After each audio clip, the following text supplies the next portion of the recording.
Naoya Inoue versus Joon Kim. 12 rounds in the 122-pound division. Let's get into it. Let's start with their respective records. Inoue, 28 wins, no losses, 25 wins by way of knockout. Kim, 21 wins, 2 draws, 2 losses, and 13 wins by way of knockout. So we know Inoue is supposed to fight Sam Goodman. Goodman had to pull out of the fight twice, if I remember correctly, because of an eye cut above his eye. I saw the cut. You probably saw the cut. It was a pretty bad cut.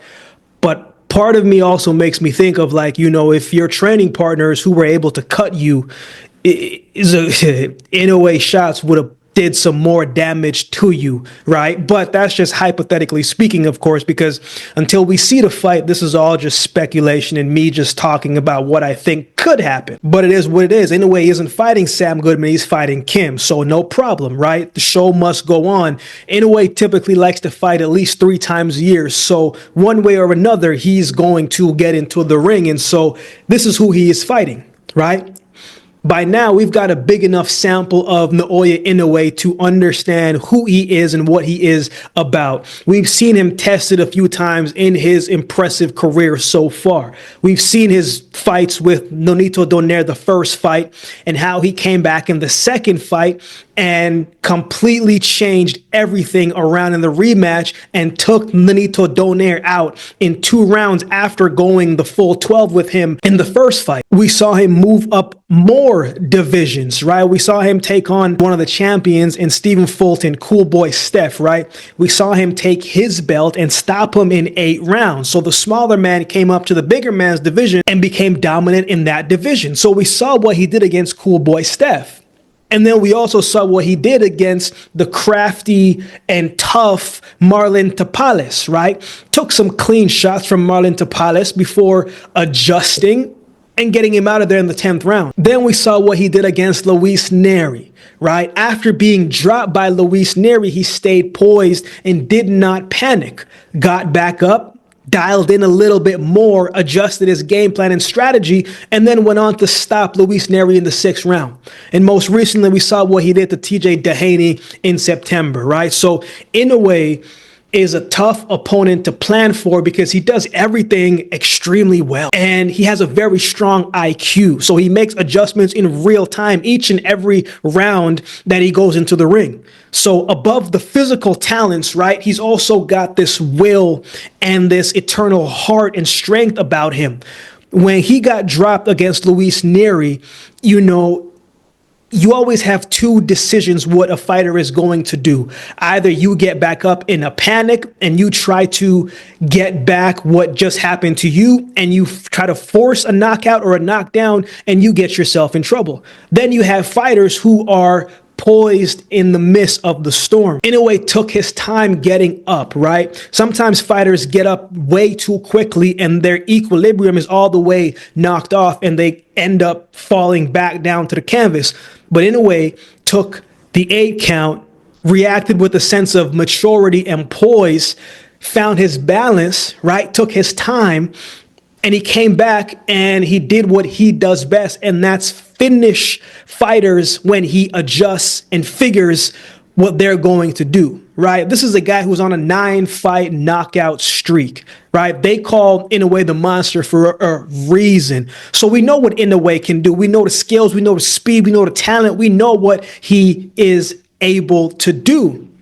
Now they call Joon Kim the troublemaker. Now, this isn't someone that I'm particularly familiar with, or I can go off the top of the head and just kind of talk about it. So obviously I had to go back and watch some tape.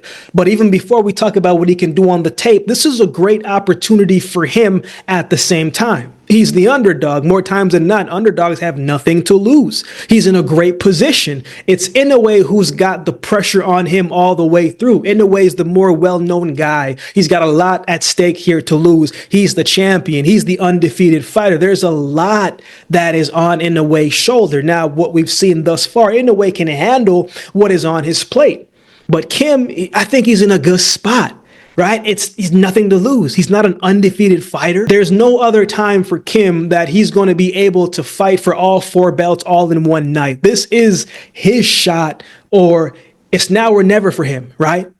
So when we go to the tape and we look at Kim, man, it looks like he can punch a little bit. Those 13 knockouts, you know, they have seemed to be knockouts that you can trust a little bit. Like, the man can punch. He puts together very good combinations, and he's a very good body puncher. He stopped a lot of his opponents by going directly to the body. So he knows how to place his punches with efficiency, but most importantly, accuracy.